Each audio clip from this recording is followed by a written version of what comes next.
Hi everybody, it's Tim Rose here again with the latest instalment of Guitar in the Real World.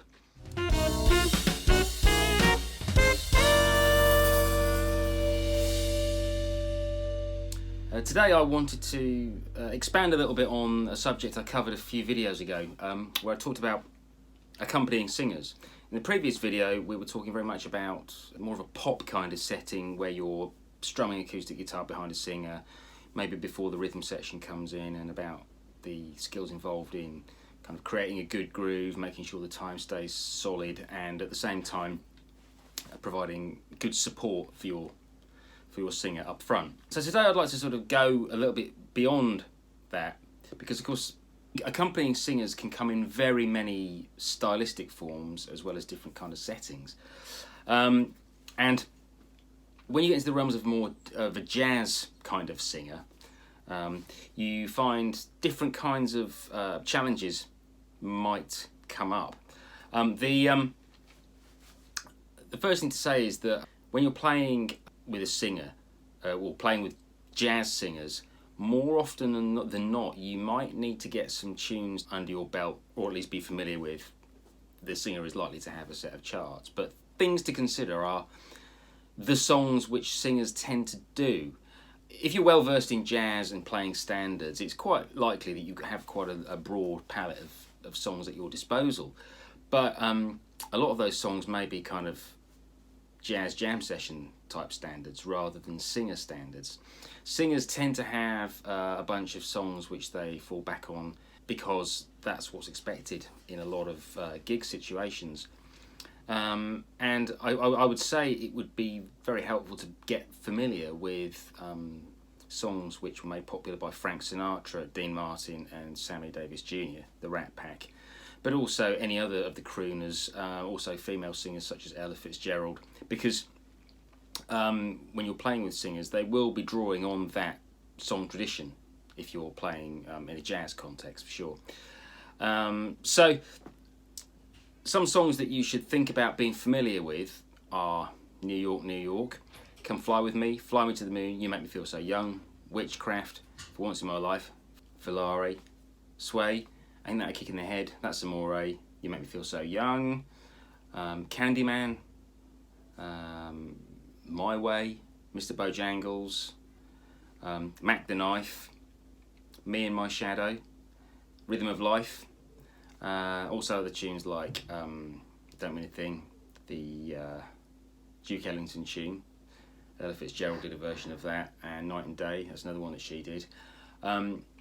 So there's a lot of tunes which you may not come across in the standard jam session setting that often, but it would be helpful if you find yourself playing behind a jazz singer to be a bit more familiar with a lot of this stuff.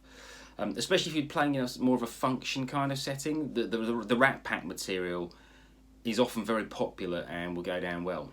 Now, one other thing that you need to think about when you're accompanying singers is the keys in which they sing these songs in.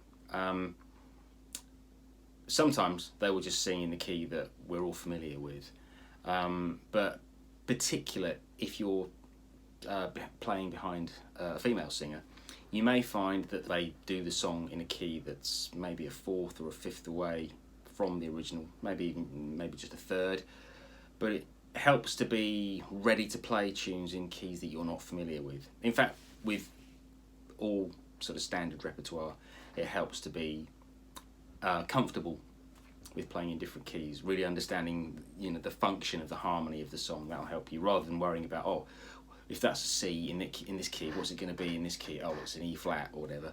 If you're kind of on top of your functional harmony rule book, it'll be much easier to play in transposing keys. I would really recommend checking out those songs and checking out those singers actually, because getting an idea for the way that these songs are delivered and the tempos and the feels that they're delivered will just stand you in good stead on this kind of gig.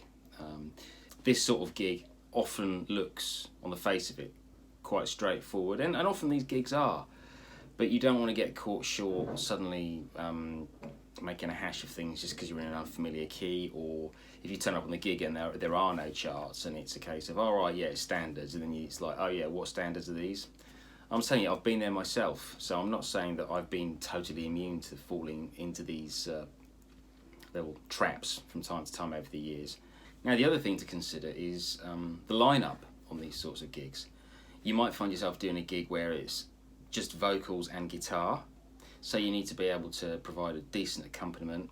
Now, some of the things that we talked about in the pop singing accompaniment video will apply here. You're trying to create a good time feel and give that real support and the groove to the singer from your perspective. Now, quite often it's perfectly fine to just play a sort of four in the bar Freddie Green style accompaniment, especially on a sort of medium tempo thing. But you might find in ballads that you'll need to play more of an embellished, almost pianistic kind of way of playing.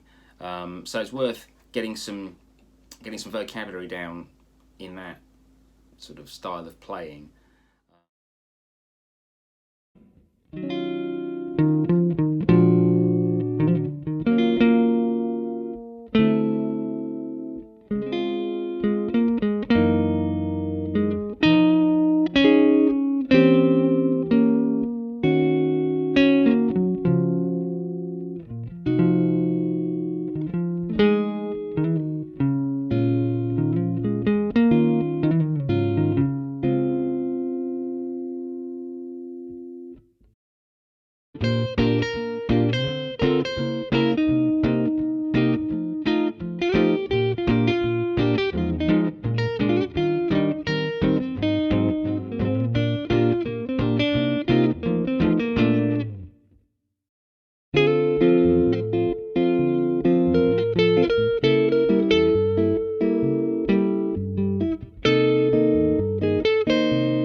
You should probably check out Joe Pass playing along with Ella Fitzgerald for the guitar and vocals lineup.